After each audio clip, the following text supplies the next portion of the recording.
Olá! Hoje a gente vai mergulhar de cabeça num duelo intelectual assim, fascinante e totalmente imaginário entre dois gigantes da sociologia.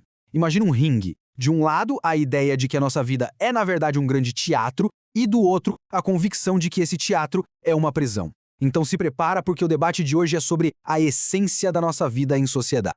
Tudo começa com uma pergunta que, vamos combinar, todo mundo já se fez em algum momento, né? Será que a gente está só atuando, desempenhando um papel no dia a dia, no grande palco da vida? É essa questão que vai guiar a nossa conversa. Então, o primeiro a entrar nesse ringue imaginário é o sociólogo Erving Goffman. E para ele, a resposta para aquela pergunta é um sonoro sim, sim, nós somos atores. Ele criou uma teoria que ficou super famosa, a análise dramatúrgica, que basicamente diz que toda interação social é uma espécie de peça de teatro. Mas o que é essa tal de análise dramatúrgica na prática? Pensa assim, a vida social é um palco. A gente, nós, somos os atores. E a cada interação a gente está gerenciando, está cuidando da impressão que a gente passa para os outros. E esses outros são a nossa plateia, a nossa audiência. Que é um exemplo claro, uma entrevista de emprego ou um primeiro encontro. Ali a gente está atuando com força, né? Uma performance total. Olha, e aqui tem um ponto super importante, que é a defesa do próprio Goffman. Ele sempre dizia: calma lá, meu trabalho é descritivo, não prescritivo. O que isso quer dizer? Que ele não estava dando receita de bolo, não estava dizendo como as pessoas deveriam agir. Ele se via como um cientista neutro, sabe? Apenas mapeando o que ele via acontecer, as pessoas agindo como atores, sem julgamento, sem dizer se isso é bom ou ruim. Só que a consequência dessa teoria é bem forte. Pensa comigo, se a gente está sempre atuando, o nosso foco principal talvez não seja ser uma pessoa moral, mas sim parecer moral. É diferente, né? A gente vira, nas palavras do próprio Goffman, mercadores de moralidade. O nosso objetivo é vender uma imagem convincente para a plateia. Mas é aí que entra o nosso desafiante. Do outro lado do ringue, o sociólogo brasileiro Guerreiro Ramos. E ele olha para tudo isso e diz: não, não, não. Para ele, esse palco que o Goffman descreve não é algo natural da gente. É uma jaula, uma prisão que foi construída pela sociedade moderna. E o Ramos vai direto na jugular do argumento do Goffman, aquela ideia de neutralidade. Ele diz basicamente o seguinte: Goffman, quando você descreve essa performance toda como se fosse um fato da vida universal, você está, na verdade, legitimando um sistema muito específico. Que sistema? Uma sociedade centrada no mercado, que força todo mundo a se comportar assim. Ou seja, ele não estaria descrevendo a natureza humana de verdade, mas uma versão meio que doente dela. Para contrapor essa ideia de performance, o Ramos traz um conceito dele, a racionalidade substantiva. O que seria isso? Pensa como uma capacidade mais autêntica do ser humano, sabe? Aquela capacidade de cooperar de forma ética, de ter uma motivação que vem de dentro, uma criatividade genuína, uma capacidade que, segundo ele, está sendo sufocada, abafada por essa nossa sociedade que é obcecada por aparência e por resultado. Então, o que a gente tem aqui é um verdadeiro choque de visões de mundo. É fundamental. De um lado, a performance vista como a nossa essência. Do outro, a performance vista como alienação.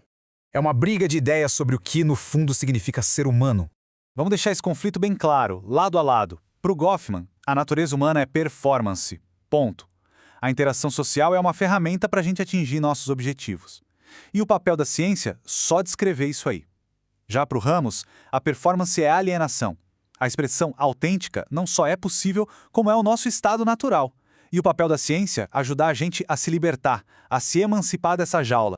Mas olha, a teoria do Ramos não é só uma ideia bonita no papel, não. Não é uma utopia. Ele dizia que essa autenticidade já acontece, já existe em alguns lugares, em alguns espaços sociais específicos.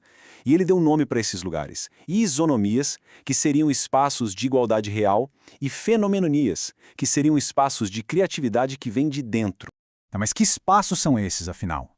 Imagina só, um ateliê de um artista, onde a pessoa cria porque precisa criar, não para impressionar o mercado. Ou pensa num grupo de pesquisa super motivado que está ali pela paixão de descobrir. Cooperativas comunitárias, associações de bairro, coletivos autogeridos, são todos exemplos concretos de lugares onde, segundo Ramos, a gente consegue escapar dessa lógica da performance. É exatamente aqui que o debate chega num ponto de virada. Aquele momento em que a tensão entre duas ideias opostas acaba gerando algo novo, uma compreensão mais profunda. E o golpe de mestre do Ramos é desafiar a própria base científica do Goffman. Ele basicamente diz: Goffman, a ilusão é achar que você é objetivo, porque no momento em que você trata a performance, a instrumentalidade, como fato, e a autenticidade, a substantividade, como utopia, você já fez uma escolha, já tomou um partido. Essa sua suposta objetividade é uma ilusão. E aí, a gente chega no momento mais incrível desse nosso diálogo imaginário. O Goffman, num lance de honestidade intelectual absurda, vira e admite: Professor Ramos, sabe que é possível que a minha própria insistência em ser neutro seja ela mesma uma performance acadêmica. Cara, isso é genial! Ele usou a própria teoria para analisar a si mesmo. Essa é a grande virada, a grande síntese. O trabalho do Goffman não está errado, só que talvez ele não seja uma descrição da natureza humana, universal e para sempre. E se, na verdade, o trabalho dele for um diagnóstico preciso de uma doença social, uma sociedade que nos força, o tempo todo, a sermos atores. E essa nova forma de enxergar as coisas abre uma porta para uma nova missão para a ciência social, para a sociologia. A questão não é mais escolher um lado, ou descrever a performance, como Goffman, ou sonhar com a autenticidade, como Ramos. Não, a missão agora é muito maior. A ciência social tem que servir à vida, e não só documentar como a vida está sendo deformada. Ou seja, ela precisa sim continuar documentando os problemas, e nisso o Goffman foi um mestre, mas ela também tem que ajudar a gente a encontrar soluções, a imaginar e a construir de fato mundos melhores. Mundos onde a autenticidade que o Ramos tanto falava possa finalmente ter espaço para florescer. Então, a grande conclusão desse debate é que uma ciência social que se preze, uma ciência social de verdade, não pode ser maniqueísta, não pode escolher um lado só. Ela precisa ter ferramentas para estudar as duas coisas, tanto a doença, que é a alienação, quanto a saúde, que é a emancipação. Tanto os mecanismos que nos prendem, quanto as possibilidades de nos libertarmos. E no fim, a gente volta para a mesma pergunta do início, mas com uma bagagem completamente diferente. A questão não é mais só, será que somos atores? A pergunta agora é bem mais profunda.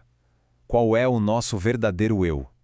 E mais importante ainda, como é que a gente pode criar juntos uma sociedade, um palco, que não seja uma prisão, mas que seja um espaço para esse nosso verdadeiro eu finalmente poder respirar e florescer? A reflexão fica para todo mundo.